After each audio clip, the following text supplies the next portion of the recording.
Hey, John here. So last time we were looking at the front panel here, trying to figure out why data bit number 5 doesn't want to work right.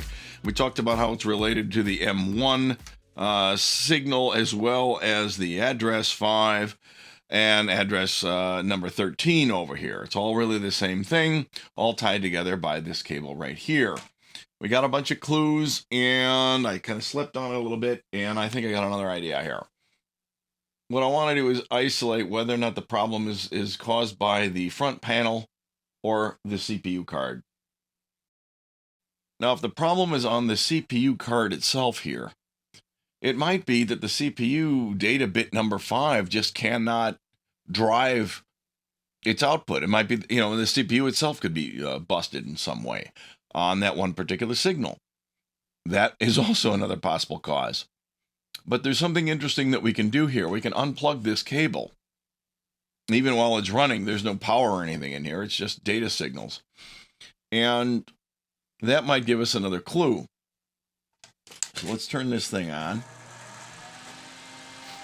All right, so out of the box, data 5 is off. If we hit examine next, we can see it going on and off, same as we saw before. We see no M1 over here. Now, like I said, I can pull this cable out here. Oops. You don't want to let that float around and hit any high power. that would be bad. So with this cable disconnected, these are the data lines that go to the front panel, remember. If I now examine or something like that, the board can't send any address data to the CPU. However, with this disconnected, there are no data lines from the CPU connected into this front panel. And notice that when I hit examine, M1 over here turned on for the first time ever. So this strongly suggests that the suspicion that I had, I still think it's these 7405 open collector drivers, that one of the output transistors is, stuck or something like that. This goes to support that theory. Because remember that M1 comes from the CPU board over the S100 backplane for this particular LED. And it's generated by the CPU on the D5 line through the latch that we were looking at last time. So this strongly suggests that the CPU card, when left to its own devices and not interfered with by the front panel, will work fine. So this goes to further support the theory that the problem is isolated to the front panel itself. In other words, the front panel is putting a load of some kind on the D5 line, not allowing it to go high when the CPU wants to drive it high. So while we're here and we have the front panel data cable removed here, what I can do is I can take my scope probe and I can go over these 8 bits over here and see what they look like directly off the CPU. I can also look and see what they look like off the front panel here and see if there's anything interesting going on there.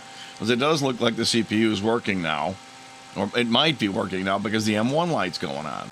Let's go through the data pins one at a time. This is pin 1 on this connector over here. So I'm going to hit this. We can see that it's high on the scope. Here's pin 2, so this is data bit number 1. He's high. Data bit number 2, that's 012. Here's 3 is high, 4 is high. Here's our culprit, 5 is low, interestingly enough. 6 is high, and 7 is also high. And so let's put the probe on data bit number 5 and leave it there for a minute. So by interesting coincidence, it looks like it's low, while all the other ones are high, right? But if I take the reset switch here and I click it up, we can see it goes high. For the first time ever, we can see the data bit 5 is high during reset.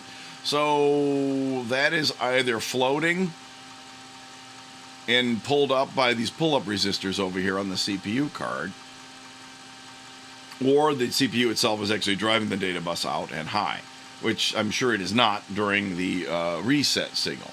So this definitely is doing what it's supposed to do. All 8 data bits should be high during reset. Let me do another probe. Let me hold the reset on and keep it there and go over each one at a time. Here's 7, 6, 5, 4, 3, 2, 1, and D0. Okay, all of them high. So this card looks good. Now out of reset, what do we got here? We got a bunch of highs. Here's 5, 4, 3, 2, 1, and 0. So by whatever coincidence, this data bit number 5 here is high. Now if I play around with like examine and examine next now, we can see it going high and low, just like we saw before when we were examining and playing around with the memory from the memory card. So far, the new clue here is that during reset, which is like this, it will go high. When it comes out of reset, it goes back low again. And it's doing that on its own without the interference from the front panel here on this cable here, right? Now, I would argue that this is a different situation than what we had when we plugged this cable in. And while we've got the probe, let's look and see what these pins here look like while they go to the front panel here. Now, if you think about it, the front panel is not driving any data into these signals right now. It would if we were doing an examine or an examine next, when it goes through that state machine we talked about before, when it takes over and it controls these lines using its open collector drivers and whatnot. But when it's sitting here idle, these should all be literally floating. So let's see what they look like on the scope. So that's actually in the mid range. It's neither high nor low, and that might be the situation when, remember, this signal here on the front panel goes to both inputs and outputs, and it may very well be that an input on one of those gates is causing this to be pulled up a little bit while the due to the design of the transistors and the clamping diodes and things like that. So let's see here. Let's look at these pins here. When it goes in this connector like this, this is pin 1. So somebody put the cable on wrong. The red line here is on the wrong end. Again, confirmation that this was a kit build, not a commercial buy. So this is data bit 0 here, and it's in this weird floating state. Here's bit 1, 2, 3, 4, 5 is ground. 6 is floating and 7 is floating. So the fact that this thing is pulled to ground here and acting very differently than the other 7 input bits, other data bits I should say, on this cable, suggests again to me that the front panel is our culprit. Now, I admit we're still kind of in the circumstantial but very overwhelmingly interesting circumstantial evidence zone here. So I plug this thing back into the CPU board here. Let's do one more test here. If I fire this up, we can do a reset on it here. Examine address 0. I'm going to deposit a null into address 0 here, okay? And let's do a couple of no-ops here, and then I'll do a C3, which is a branch, back to all zeros. Okay? So again, we have our favorite little spin loop. I'm going to go ahead and run this program. And while it's running, I'm going to look at the 8 data pins. Now, on the other end of the cable, on the front panel end, this is where the cable goes, so I can go ahead and I can tap the probe on each one of the 8 data pins here and see what the signals look like when the cable's connected. So here we have data bit 7, here's data bit 6, here's data bit 5, surprise, surprise, here's number 4, 3, 2, 1, and 0. Okay, now that's not a very clean looking signal. Of course, we might have a crummy speed on the scope, but it really does still gives us what we really want to know. So let's go back on to number 7 here. I'll mess with the sweep rate here. So it does look a little better than it did when it's just playing around games here. Now, the signal's not great, but the arcs are caused by the pull-up resistors when the bus is floating. And when the CPU is running, the signals are a little bit more squared up. Now, if I pull out the ribbon cable while it's actually running our spin loop code here, all right? And remember, this is only really sane because there's no power in this cable. If I pull this cable out while it's running, you'll notice that the M1 light came on. Was never on while the cable was plugged in, so there's another clue. Of course, this is not on because nothing's driving it high. These are all floating right now. And again, I'm pretty sure something on here is pulling it down really hard, but not shorting it. So again, this kind of confirms that theory. There's one more test we can do, and that is by putting some pull-up resistors on this connector here and really pulling these up to 5 and down and so on to see what happens in here. Alright, so here's a breadboard with a 220 ohm resistor, which I don't know what I'm going to pull it to since I have no power. However, there's 8 data lines going to the front panel, not to the CPU in this cable here, right? And what I could do is I could bring the probes from my bench supply down here at 5 volts. That's what I'll do. And I can use that to pull these things up or pull them down to ground if I want to through this resistor. Alright, so here's the probe to my power supply. I connected the ground up to the main ground bus on the power supply in the IMSAI 8080. And I can take this resistor now and I can use it to pull up any one of the data lines in here. And because the data lines are hooked up to these LEDs and they're literally floating, there's no pull-ups on them at all, they're being interpreted as ones by the TTL gates that drive those LEDs. So if I pull this up to 5 volts with a 220 ohm resistor, one of these data signals at a time, that's probably either 0 or 7. This should be either D5 or D2. Maybe that's D3, D4 here, and maybe this is D5 here. Let's see what happens here. Well, I can get it in the hole there. Okay, here we go. Is this D5? No change. Or this one over here is D5. No change with 220 ohms. Okay? Well, what I should do is clip the probe on here and see what the voltage is on that side. Now I can see right here when the probe is on there, it is high. 1, 2, 3. And this one over here is mostly low. Alright, so that's a 220 ohm resistor.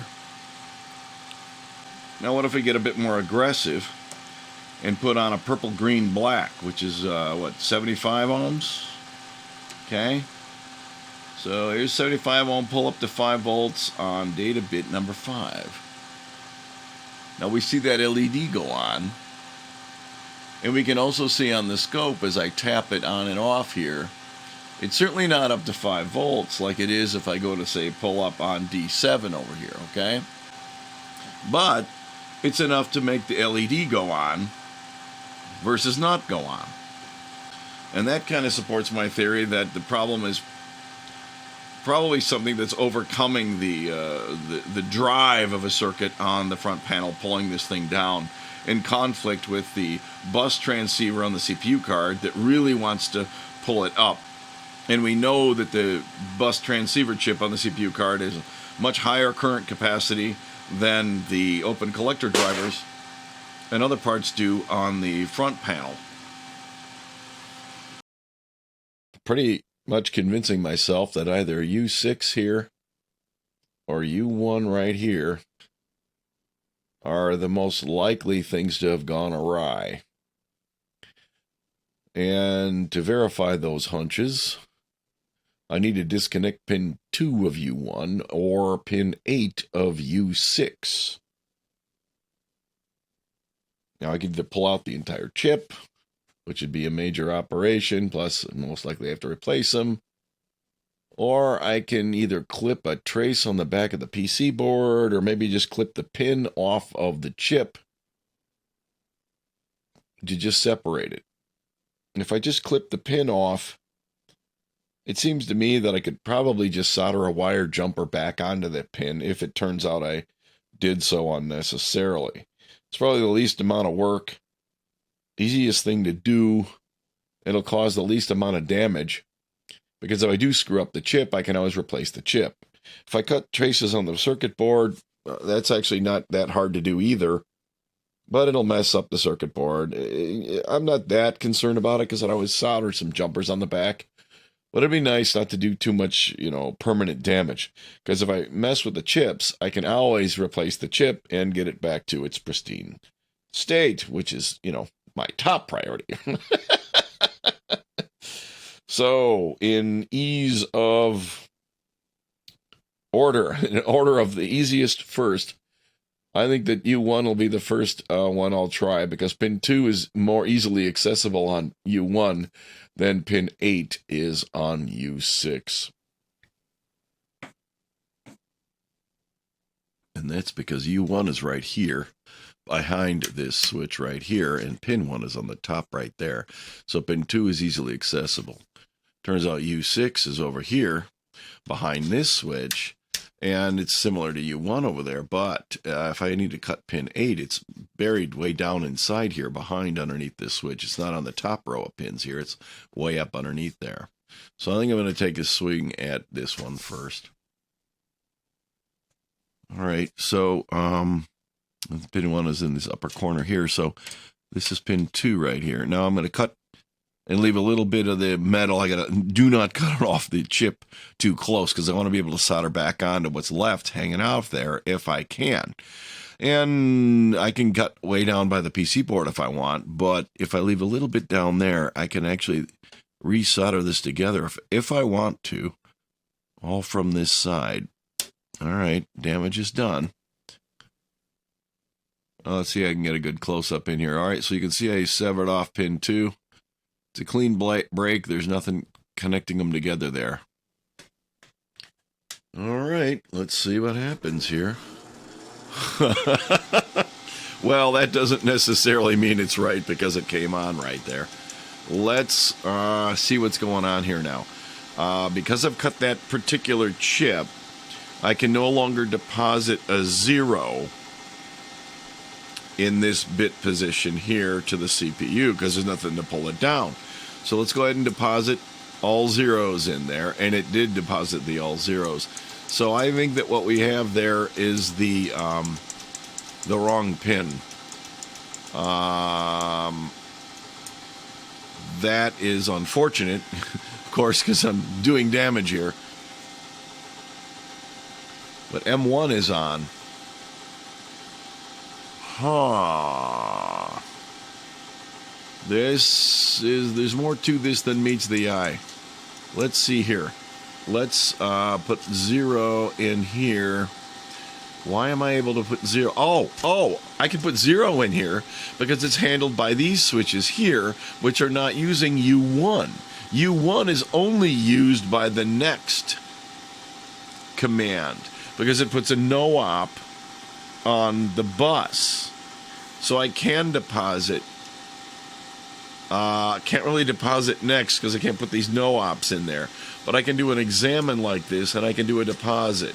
And I'm using all the address lines and these for the data lines, and that will work. So if I then go to, what, address 1, and hit examine, and in here I put a C3, I deposit that. We've got a C3.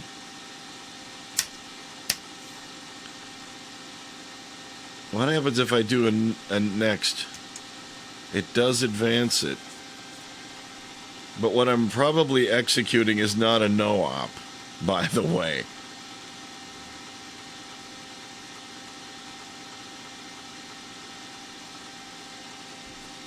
Well, let's go ahead and deposit a null there. And examine next and deposit a null there. So this should be an endless loop that jumps back to all 0s. Okay. So if I go back to this and I single step, it's definitely going around back to 0, and you can see M1 working now. Wow, I think that's the bad gate. So now what we need to do is go figure out what's really going on. If that pin is clipped over there, and it never gets pulled down anymore when I want to go to the next address, what's really going on in there, right? If I never pull down on data bit number 5, what I submit is that I'm not executing a no-op when I say next and deposit next. I'm executing whatever a 40 in hex? Whatever instruction is 40 is what's really being executed by the CPU when I say next, rather than the no-op. All right, so first let's remember what exactly this thing does so everybody's following along here. I just cut pin 2 off of U1, all right? Which means that this can no longer control D5. And these gates here are designed, this part of the circuit is designed that when this thing becomes 1, the front panel is trying to get the CPU to execute a no-op instruction, which is encoded as all 8 bits of zeros, or a 00 in hex, okay? By clipping this, what happens is it can't pull this down. And by default, they're all pulled up over on the CPU card. I've talked about that at great length before. So when I say examine next or deposit next, the first thing the front panel does is it asserts this signal, puts the no-op on this bus, so the CPU will actually execute it in order to get the program counter in the CPU to go to the next address, whatever it is. That's how it advances to the next address. Now, by letting this thing float, what I'm executing is, okay, so in binary, what do we got here? That would be 8, 4, 2, and 1 for the most significant hit or nibble of the byte. So what I'm really executing then is a 20 in hex. So we need to look up what that instruction is for the 8080. Well, here's a document that I just found on the web that calls itself Z80 instructions sorted by Opcode. And unfortunately, 20 is a jump relative instruction, and that's not on the 8080. So I was hoping it would be one that's on both the systems. So this is not what the 8080 is going to do if you give it a 20. It would appear that it may be an illegal opcode, so it might not be clear what it's going to do. Now let's Google around and see if I can find the same kind of a document for the 8080.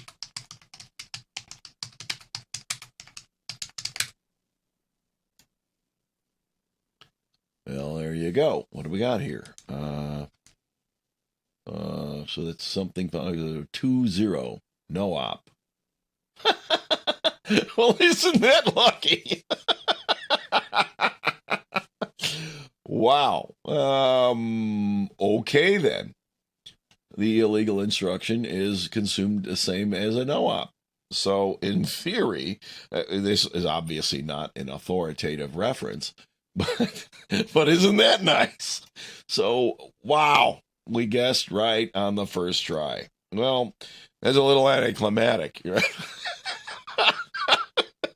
Honestly, I had no idea where this was going when I decided to do this. I didn't know whether I would succeed or not, and here we are, just guessed it right out of the gate. No pun intended. So, yeah, this is the culprit right here. Now, it probably would make some sense to go ahead and desolder it and replace the chip and maybe even test the chip to see if that gate really is pulled to ground, because, you know, in theory, there could be other problems. But it does appear that that is our problem. And it also appears that I might be able to just leave it the way it is. For the time being, I will. I'd really like to write some test programs in here and key them in on here and make sure everything works. You know, have a good look at a few other things. Now, to that end, this is kind of rickety here. And what I'm thinking about doing is, you know, half the time I can't remember what these switches do. So I'm going to go ahead and remount the front panel on here. And if it is all hunky-dory, we're done and we're good. Even though the U1 pin here is lifted and it's not really officially generating a no-op, I'm okay with that. To that end, I'm going to go ahead and stick a post-it note in there to remind myself, if 3 years from now I decide to mess around with this in some way, that I have left that modification on the front panel so that I don't really get too confused down the road of why the heck a hex 20 is being run when I'm examining next and depositing next as opposed to a 00. I'll go ahead and remount the power as well.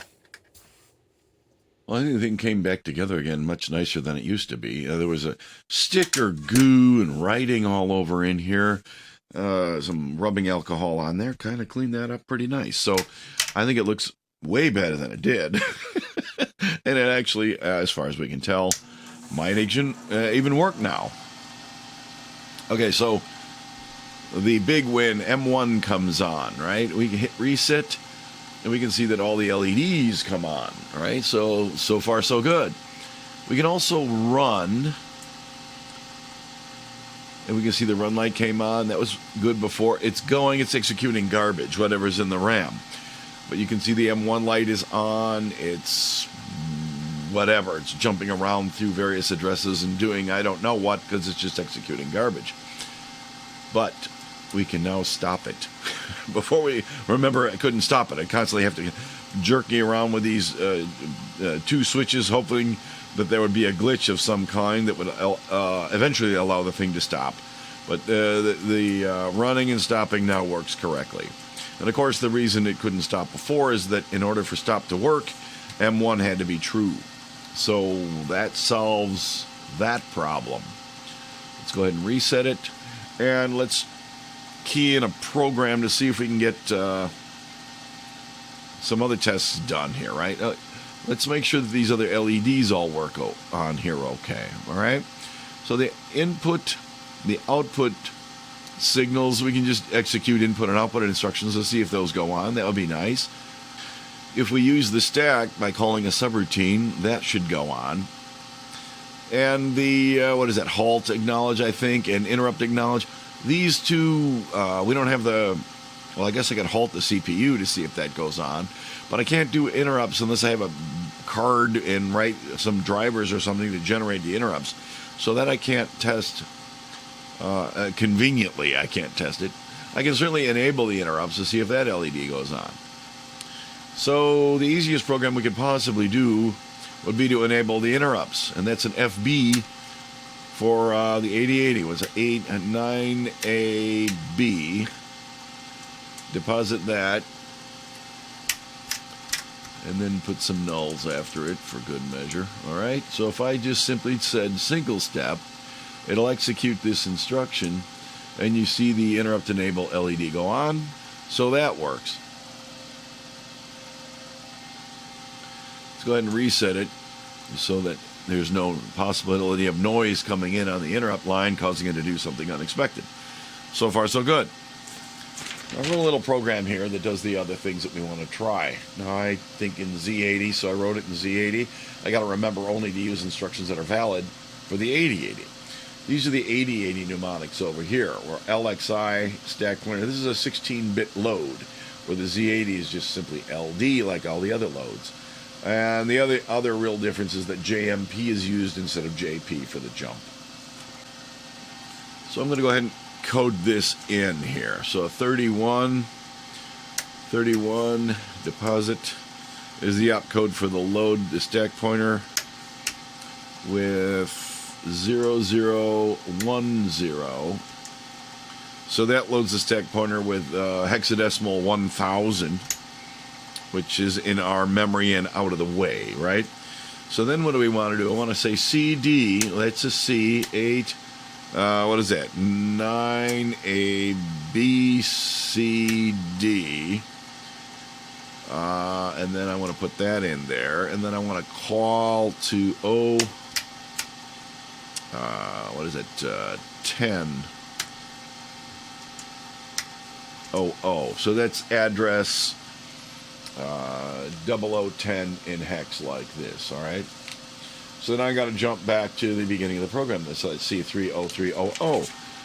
It's a C30300.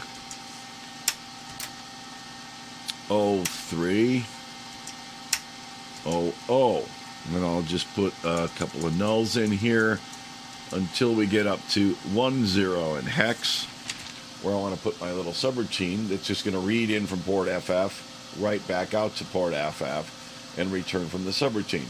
I need to do this to make sure that the stack light goes on and verify that that works okay. C plus 1 is D. 8, 9AB. So that's the DB for the input operation. And then I want to read from port FF. And then I want to output it to using the D3 opcode to port FF. Okay. Now I want to do a C9 to return from the subroutine. And then we'll pad it with a few more zeros to clean up our memory. Okay, so let's go back and verify that everything's good. 310010, that looks good. CD 1000, C3 0300, then a bunch of nothing until we get to hex 10, which should have been a DB in there. I must have messed that up somehow. What is it? C plus 1 is D, 8, 9A, and B. I must have hit deposit next when I meant to do deposit when I was over there. And then I want to do an FF.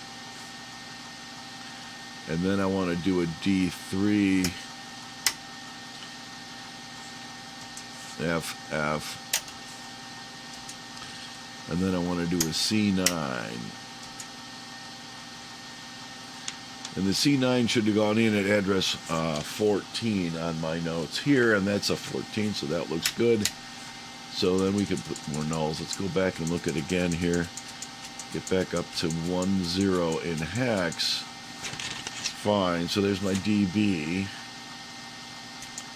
FF, D3, FF, and a C9. Okay, so if I reset this, we should be able to single step through this. Let's go ahead and arrange these switches, because remember, when we read from port FF, I'm reading the binary value on these switches, and when I write to port FF, I'm writing to these LEDs up here.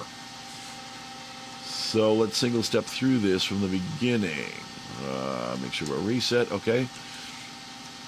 And one went off because we loaded the opcode for the 16-bit instruction, so it read the first opcode. Now it's reading the two immediate operand bytes to load the stack pointer, okay. Now it's reading the call instruction. That should be a CD. Okay, that's the opcode for the CD. It's then going to read two of its operand bytes. There's the first one, there's the second one. And now it's going to call that subroutine, so the address down here should change to a hexadecimal 10. But before it does that, it has to push the return address into the stack. So the stack is at this address here, because remember, it's pre-decrement stack. I initialize the stack pointer to a 1000. So this is the right address for pushing the return address into the stack.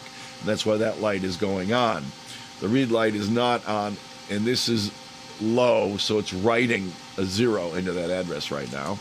Now it's going to write the other half of the address that it needs to return to in there, which is correct. It's going to return to a 6 is the address after the call instruction. Right here, okay? So I do this, it should now go to the subroutine, which is weird. I must have put the address in wrong. That's kind of a... Did I encode that right? 10. No, that's right. I was thinking... Oh, yeah. No, that's right. 000010. Okay. Boy, I can't think or speak today. 0010 was the address of the subroutine. Now, I'm a little bothered by the fact that there's a null in there right now. I think I screwed this up again. What is this thing doing here? Now I'm at 11 in hex. Oh, for crying out loud. That's not a 10, that's an 80. Why did it go to 80? Let's reset this. I must have keyed it in wrong. Let's go from the beginning. 310010 to set up the stack pointer. CD, this value is wrong. It should be 10, not 80. Deposit a 10 into that address. And then we got a C30300. Okay. Now when we get to 10, we got our DB, FF, D3, FF, C9. Okay, hopefully it'll work this time. But, by the way, This is how you would code and debug when you only have a front panel. This is the way you did it, okay? So I guess that's a valid example of how we would do these things. So let's go ahead and reset it and step through it again. So the first thing we're going to do is execute the load for this stack pointer variable, the first and second immediate operand. Now it's going to get the call instruction opcode in machine state cycle number 1. And now I got the 10:00, so now when it goes to the subroutine, it'll go to the right place. Here's just pushing the return address into the stack.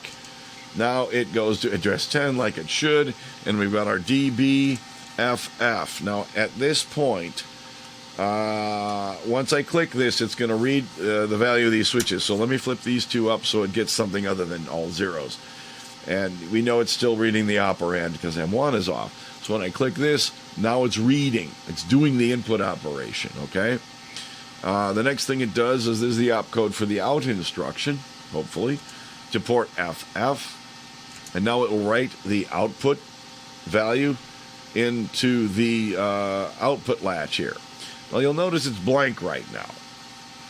I believe that's because the write cycle that the CPU is doing is not really going to complete itself until the next time I hit this click. Once I do that, the value should show up here as requested down here. So all that switches down should have lights on, and the two up should have lights off. And that's exactly what happened here. Now we go and fetch the C9, which is the opcode for the return instruction. So it's going to, what's it going to do? It's going to go back and get the address of where to go out of the stack. And there's our 06 and our 00. So that is the little endian order return address. So the next address here should be a 6. And it should now be getting back to our C3 and to our 0300 to call our subroutine to read in the port again. Let's flip this up so it gets a different value this time. And do the output cycle. Why did that? Maybe I didn't switch this early enough. Let's go around again. There we go. Yeah, order of operations problem here. So it appears to work. If I click it on run, it should just run continuously. And then as I switch these switches, we should be able to get whatever we want. And of course, the beauty here is that this switch works now. The data bit number 5 can actually go high and low. So this, to me, seems like it's a pretty good confirmation that we're in the ballpark here. If there is something broke, I don't know what it is just yet. You can see all these lights on. Like I said, I can't mess around with interrupts. I guess we could try halting it to see if that goes on. Let's look up that opcode and see how that works and give that a try. And I love the fact that I can actually stop it. That's awesome. So if we look at the 8080 manual here, we can see that a 76 is the mnemonic for halt instruction. So, 76 trombones played the big parade here, all right? Let's just put a bunch of halts in there. Oops, that's not what I wanted to do. There we go, 76. So if I single step this, let me make sure it's all copacetic. We should halt the CPU. There you go. It's halting, acknowledging the halt. If I single step, it shouldn't do anything. And it's waiting. It's not running anymore. If I hit run, we're running and waiting and halted all at the same time. Well, it's halted. I guess the CPU floats the data bus and the address bus, most likely. That's why these are all ones, which makes sense. Why would it be driving a value on there? So that works. So the only thing left now is to play around with interrupts, or even, just put some other kind of I/O cards in here to see if anything else happens. Well, that's pretty cool. One single pin. I never expected it would be so easy. Well, at this point, I'm going to have to steal a line from every episode of Columbo ever recorded and ask, there's one more thing. Why would anyone mount an exhaust fan such that the air blows this way rather than blowing this way. The actual instructions on how to build this thing specifically states that the power that leaves the fan should be on the upper side facing the card cage. And yet, as it is built here, I don't know how well I'm going to get the camera down in there. The wires are on the lower side facing the card cage. Plus, it's blowing this way. And since I don't have a cover on this thing, now that it works, if I want to actually program it using the front panel, the eye drying system needs to be fixed. Wasn't such a big deal when it never was used for 20 years, but now we gotta fix this fan.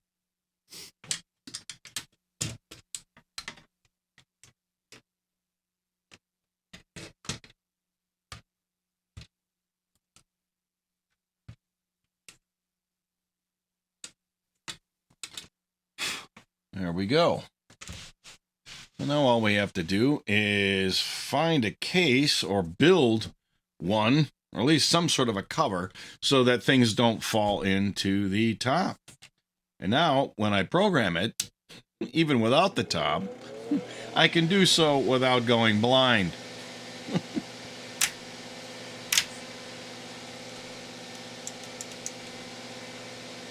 So, I guess that's about it. As always, thanks for watching. I'll see you next time.